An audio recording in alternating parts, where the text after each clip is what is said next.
With the new expansion coming out, we must prepare for the end.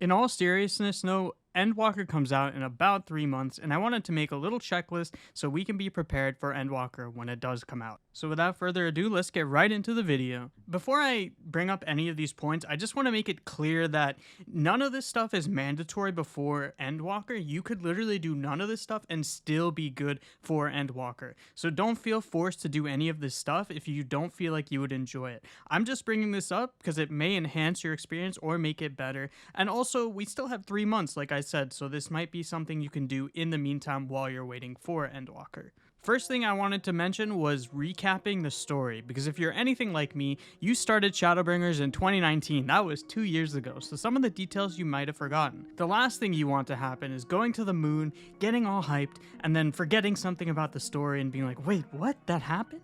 So making sure you have all of those facts and details brushed up on will really improve your experience. Also, now that Square has added New Game Plus, it's even easier to go over the story in Shadowbringers. All you have to do is go into the New Game Plus menu and pick and choose the parts that you feel like you don't remember well, and you can just go over them. You can skip through, you can go as fast as you want, so the pacing is really nice of that. I know for me, I'm definitely going to be going over the first couple patches of Shadowbringers just to make sure that I remember everything, so then I'm good to go for Endwalker. And if that's not enough for you, the game director himself, Naoki Yoshida, has suggested the following. Playing through Coils of Bahamut, Alexander, and the Omega raids will help you understand the world in Endwalker a little bit better. Once you've covered all the story bits that you feel comfortable with, you can then move on to the next part that I suggest, which is gear. Obviously, there's two sides to the gear coin. One is the physical gear that you're wearing that determines how much damage you're doing, as well as how much healing you're doing. But way more important than that is the glamour that you're wearing, which determines what you look like, aka the real endgame of Final Fantasy. So let's start with the not as cool, but still arguably important part, the physical gear. No doubt a lot of you are probably thinking, why would gear matter if we're going into a new expansion? Endwalker's just going to give us new stuff anyways.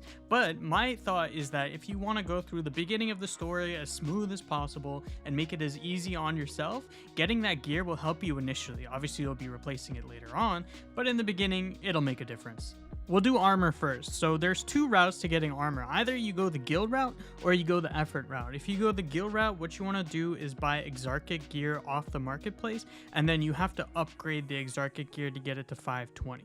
Meanwhile, you can get Crypt Lurker gear from doing raids and upgrade the Crypt Lurker gear to 530.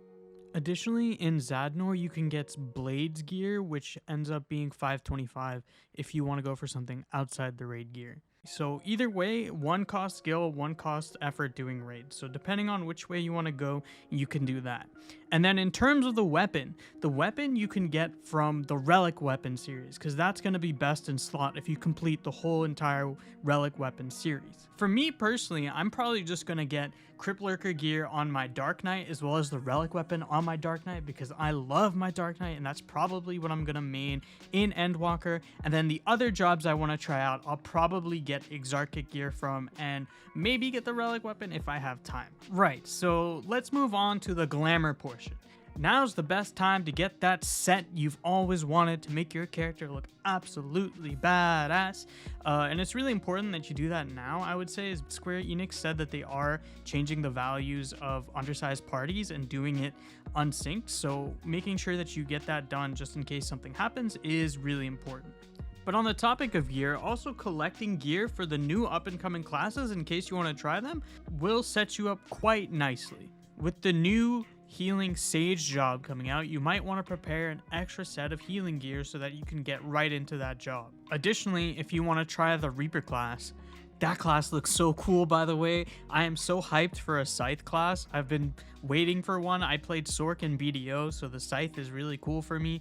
Anyways, random rant aside, Reaper job will be using maiming gear, which will be sharing gear with Dragoon. So if you're interested in trying out that super badass Scythe class, go ahead and get yourself an extra set of maiming gear if you don't have so already. Both of these jobs will start at level 70, so you probably want to start by getting some level 70 gear so that you can gear them up right away. Obviously, the weapon for both jobs is going to be different, so you want to save up about 600 poetics if you want to buy a Scavian weapon. Other than the new jobs coming out, maybe giving the old jobs another try might be a good idea too. If you're anything like me, there's just a few jobs out there that I really want to play, but I just never had time to try. But now, due to this decent chunk of time before Endwalker, there's definitely a lot of time to try out some new jobs. Whether you brute force level the job or just casually do it through leveling roulettes, you can try out a new job and experience a different point of view in the game that you might enjoy more. I personally really enjoy playing Dark Knight, like I said. However, now that Paladin's in the spotlight in the trailer and all that stuff, I really want to give Paladin a try as well. So I'm probably going to try and level a Paladin slowly but surely. And if anything, I might really enjoy the class, and if not, it's another alt job that I can play whenever I want. Also keep in mind, if you are going for the relic weapon, you can level up new jobs in Bosja and Zadnor if they're level 71 plus. So you can kill 2 birds with 1 stone there. But other than fighting jobs, maybe the crafting and gathering jobs need some love too. For some people, the crafting and gathering jobs are quite boring, but for someone like me who's never tried them before, I'm actually really enjoying them, especially fishing. Fishing is so much fun, but I'll talk more about that in a bit. I think the one big advantage of leveling up the crafting and gathering jobs is that when Endwalker does come out, if you have enough materials stockpiled, you can be prepared to strike and make a bunch of gil. It also changes your experience of the game a lot, because if you're just playing all the fighting jobs and you go to a crafting and gathering job, the gameplay experience is very different. It's super chill. You can do it for long amounts of time. Some of it is a little bit repetitive, but it is kind of therapeutic in a way, at least for me. The last thing I want to talk about is collecting. So this would be collecting mounts and collecting minions. To connect to what I was talking about earlier, you can go back and get mounts that you've always wanted in Final Fantasy. For me, I'm trying to do fishing as much as I can so I can get that ocean fishing shark mount, because that thing is so cool. Same thing with minions. I always wanted that little shark minion.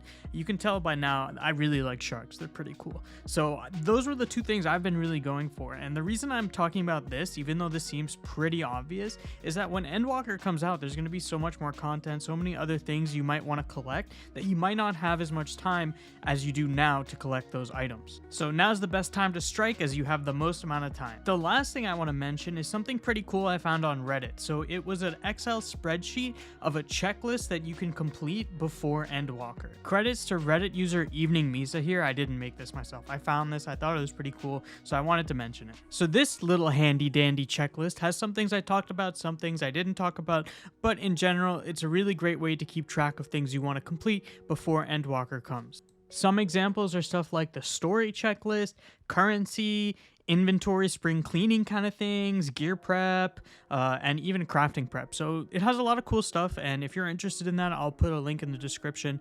I just thought it would be a helpful resource if you guys were planning on prepping for Endwalker. But yeah, that's the end of my checklist. I hope you guys enjoyed that. I hope you found it helpful and interesting. If you guys did enjoy that, please go ahead and drop a like on this video, subscribe if you did enjoy it, and if you want to catch me live, I do Twitch stream every once in a while on Twitch TV/AstroSaiyan, so you can go check that out as well. Thanks guys, I'll catch you guys next time.